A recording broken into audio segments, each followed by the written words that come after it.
अस्सलामु अलैकुम वरहमतुल्लाहि वबरकातुहू। अज़ीज़ दोस्तों, उम्मीद कि आप सब खैर आफियत से होंगे।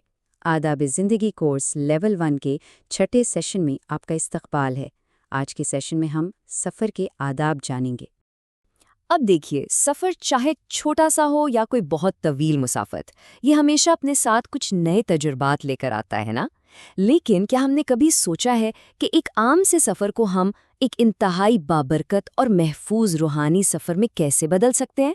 तो आज के इस सेशन में हम बिल्कुल इन्हीं उसूलों पर बात करेंगे। वो उसूल जो ना सिर्फ हमारे सफ़र को बहुत आसान बना देते हैं, बल्कि हमें रूहानी तौर पर भी पूरी तरह महफूज रखते हैं।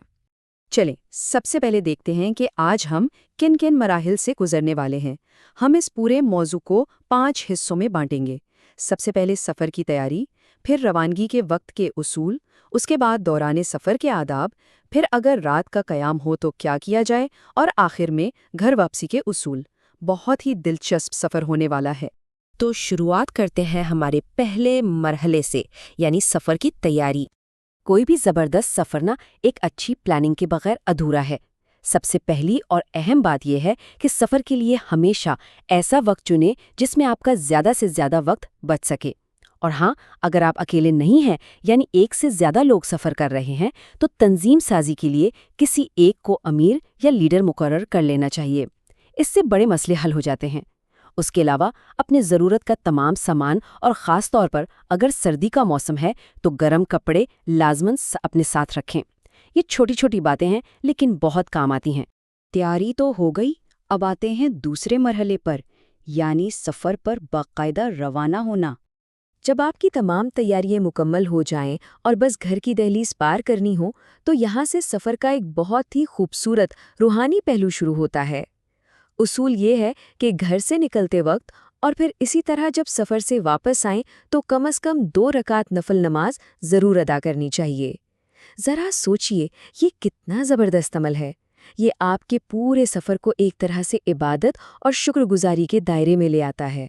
मतलब सफ़र का आगाज़ भी अल्लाह के हुजूर झुककर और इख्तिताम भी। अब जिस्मानी तौर पर तो हम सवारी पर बैठ गए, लेकिन रूहानी तहफ़्फ़ुज़ का क्या? वो भी तो बेहद ज़रूरी है ना। सवारी पर बैठते वक्त की ये ख़ास दुआ आप देख सकते हैं, जिसे सफ़र के आगाज़ पर हर सूरत पढ़ लेना चाहिए। अगर हम इस दुआ के तर्जुमे पर ज़रा गौर करें ना, तो ये बहुत गहरा है। अल्लाह बेऐब है, जिसने इस सवारी को हमारे कब्ज़े में दे दिया। उसकी कुदरत के बगैर हम इसे कब्ज़े में करने वाले ना थे।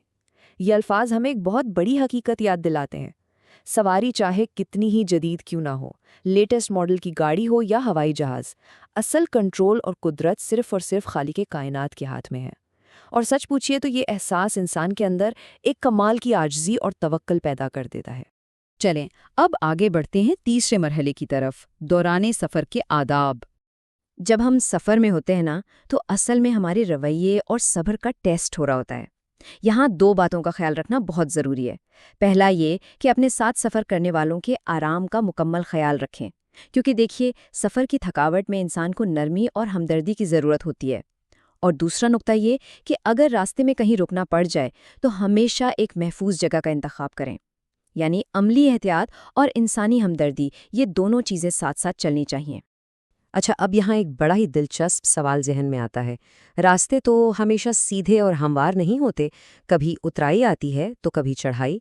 तो जब हमारी सवारी किसी ऊंचे मकाम या पहाड़ी रास्ते पर चढ़ने लगे, तो क्या इस खास जिस्मानी कैफियत के लिए भी कोई रूहानी अमल या दुआ बताई गई है? आपका क्या ख्याल है? जी, बिल्कुल बताई गई है। जब भी सवारी बुलंदी की तरफ जाए तो ये खूबसूरत दुआ पढ़नी चाहिए। अल्लाहुम्मा लकश्शुर्फ़ु अला कुल्ले शुर्फ़ व लकल हम्दु अला कुल्ले हाल। ये अल्फाज सदियों पुराने ज़रूर है, लेकिन आज के इस मॉडर्न सफ़र में भी हमें खुदा की अज़मत का कितना शानदार एहसास दिलाते हैं। और इसका तर्जुमा तो और भी कमाल है। इलाही, तुझे ही हर बुजुर्गी और बुलंदी पर बड़ाई हासिल है। हम्दो सना हर हाल में तेरा ही हक है। देखिए, जब इंसान किसी ऊंची जगह पर पहुंचता है ना, तो अक्सर उसे अपनी बड़ाई या ताकत का एहसास होने लगता है। लेकिन ये दुआ फ़ौरन हमारा ध्यान उस तरफ मोड़ देती है कि हकीकी बुलंदी और असल अज़मत तो बस अल्लाह ही के लिए है, और हमें हर हाल में उसी की तारीफ़ करनी चाहिए। अब आते हैं अपने चौथे मरहले पर, यानी रात का क़याम। فرض کریں آپ سفر میں ہے، دن ختم ہو گیا ہے اور آپ کسی اجنبی یا نئی جگہ پر رات گزارنی پڑ رہی ہے۔ ایسی صورتحال میں انجانا سا خوف محسوس ہونا بالکل فطری سی بات ہے۔ تو سوال یہ ہے کہ ہم اپنے ارد گرد کے ماحول کو صرف ظاہری تالے اور سیکیورٹی سے ہٹ کر روحانی طور پر کیسے محفوظ کر سکتے ہیں؟ اس کا بہترین جواب اس جامع دعا میں موجود ہے۔ یہ وہ تفصیلی دعا ہے جو خاص طور پر سفر میں رات ہو جانے کے وقت سکھائی گئی ہے، اور یقین مانیے یہ صرف چند الفاظ نہیں ہیں، بلکہ کائنات کی ہر چیز کے مالک سے مانگی گئی ایک مکمل اور مضبوط پناہ ہے۔ ذرا اس کے ترجمے کے پہلے حصے کو دیکھتے ہیں۔ اے زمین، میرا اور تیرا پروردگار اللہ ہے، میں خدا کی پناہ چاہتا ہوں تیرے شر سے اور ان مخلوقات کے شر سے جو تجھ میں اللہ نے پیدا کی ہیں۔ غور کریں کہ یہاں زمین سے براہ راست بات کر کے یہ مانا جا رہا ہے کہ ہم دونوں کا خالق ایک ہی ہے۔ یہ ایک احساس ہی اتنا طاقتور ہے کہ کسی بھی اجنبی جگہ پر انجانے خوف سے بچنے کے لیے ایک روحانی قلعہ سا بنا دیتا ہے۔ اور دعا کا اگلا حصہ اس کو مزید کلیئر کر دیتا ہے۔ اور میں اللہ کی پناہ چاہتا ہوں شیر سے، اژدہے، سانپ اور بچھو سے، اور اس شہر کے باشندوں سے، اور ہر والد اور مولود کے شر سے۔ مطلب جنگلی جانور ہوں، زہریلے کیڑے مکوڑے ہوں یا اس نئی جگہ کے باشندے، ہر ممکنہ نقصان سے پناہ مانگ لی گئی ہے۔ یہ دعا پڑھ کر انسان کو جو نفسیاتی اور روحانی سکون ملتا ہے نا، اس سے واقعی بڑی پرسکون نیند آتی ہے۔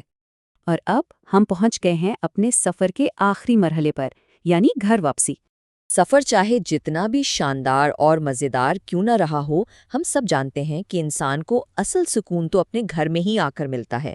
اسی لیے یہ اصول سکھایا گیا ہے کہ جیسے ہی آپ کے سفر کا مقصد یا ضرورت پوری ہو جائے تو گھر واپس آنے میں جلدی کرنی چاہیے۔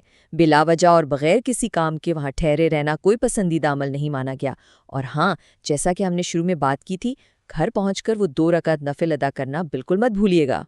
تو دوستو، ہم نے دیکھا کہ کیسے ایک عام سا سفر اگر ان آداب، چھوٹی چھوٹی عملی باتوں اور ان طاقتور دعاؤں کے ساتھ کیا جائے تو وہ کتنا محفوظ اور بابرکت روحانی تجربہ بن جاتا ہے۔ ذرا سوچیں، اگر ہم اپنے اگلے ہی سفر میں ان تمام باتوں کو شامل کر لیں تو وہ سفر کتنا پرسکون اور مختلف ہو سکتا ہے۔ آج کے اس سیشن میں ہمارے ساتھ جڑے رہنے کا بہت شکریہ۔ اگلی بار سفر پر نکلیں تو ان آداب کو ضرور آزمائیے گا اور خود اس فرق کو محسوس کیجیے گا۔ اللہ حافظ۔